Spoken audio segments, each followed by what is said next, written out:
short time ago, the United States military began major combat operations in Iran. Our objective is to defend the American people by eliminating imminent threats from the Iranian regime, a vicious group of very hard, terrible people. Its menacing activities directly endanger the United States, our troops, our bases overseas, and our allies throughout the world. For 47 years, the Iranian regime has chanted death to America and waged an unending campaign of bloodshed and mass murder, targeting the United States, our troops, and the innocent people in many, many countries.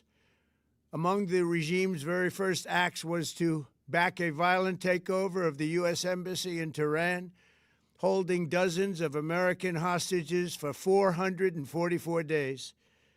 In 1983, Iran's proxies carried out the Marine barracks bombing in Beirut that killed 241 American military personnel. In 2000, they knew and were probably involved with the attack on the USS Cole. Many died. Iranian forces killed and maimed hundreds of American service members in Iraq. The regime's proxies have continued to launch countless attacks against American forces stationed in the Middle East in recent years, as well as U.S. naval and commercial vessels and international shipping lanes. It's been mass terror, and we're not going to put up with it any longer. From Lebanon to Yemen and Syria to Iraq, the regime has armed, trained, and funded terrorist militias that have soaked the earth with blood and guts.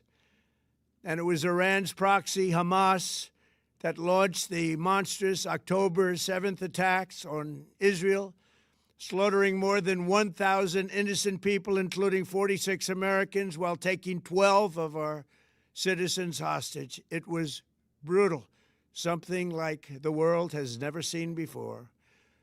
Iran is the world's #1 state sponsor of terror and just recently killed tens of thousands of its own citizens on the street as they protested. It has always been the policy of the United States, in particular, my administration, that this terrorist regime can never have a nuclear weapon. I'll say it again. They can never have a nuclear weapon.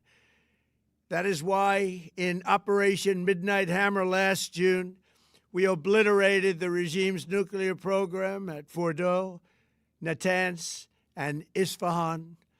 After that attack, we warned them never to resume their malicious pursuit of nuclear weapons, and we sought repeatedly to make a deal. We tried. They wanted to do it. They didn't want to do it. Again, they wanted to do it. They didn't want to do it. They didn't know what was happening. They just wanted to practice evil. But Iran refused, just as it has for decades and decades. They've rejected every opportunity to renounce their nuclear ambitions, and we can't take it anymore. Instead, they attempted to rebuild their nuclear program and to continue developing long-range missiles that can now threaten our very good friends and allies in Europe, our troops stationed overseas, and could soon reach the American homeland. Just imagine how emboldened this regime would be if they ever had and actually were armed with nuclear weapons as a means to deliver their message. For these reasons, the United States military is undertaking a massive and ongoing operation to prevent this very wicked, radical dictatorship from threatening America and our core national security interests.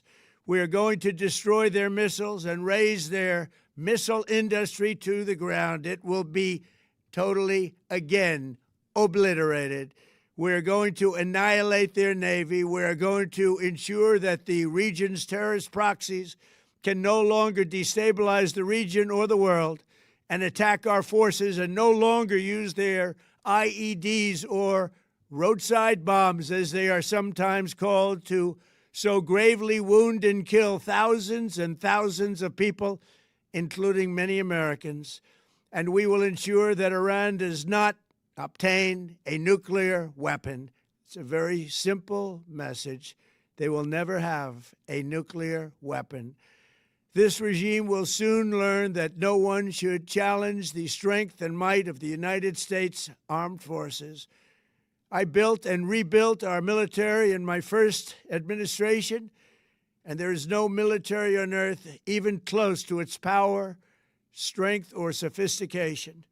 My administration has taken every possible step to minimize the risk to U.S. personnel in the region. Even so, and I do not make this statement lightly, the Iranian regime seeks to kill. The lives of courageous American heroes may be lost, and we may have casualties. That often happens in war. But we're doing this not for now. We're doing this for the future, and it is a noble mission. We pray for every service member as they selflessly risk their lives to ensure that Americans and our children will never be threatened by a nuclear-armed Iran. We ask God to protect all of our heroes in harm's way, and we trust that, with His help, the men and women of the armed forces will prevail. We have the greatest in the world, and they will prevail. To the members of the Islamic Revolutionary Guard, the armed forces, and all of the police, I say tonight that you must lay down your weapons and have complete immunity, or, in the alternative, face certain death. So, lay down your arms.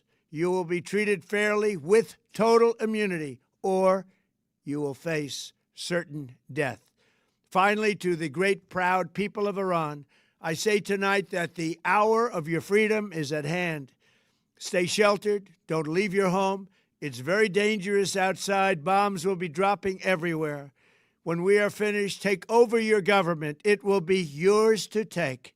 This will be probably your only chance for generations. For many years, you have asked for America's help, but you never got it. No president was willing to do what I am willing to do tonight. Now you have a president who is giving you what you want. So let's see how you respond. America is backing you with overwhelming strength and devastating force.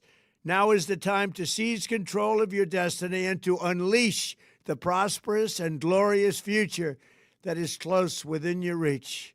This is the moment for action. Do not let it pass. May God bless the brave men and women of America's armed forces. May God bless the United States of America. May God bless you all. Thank you.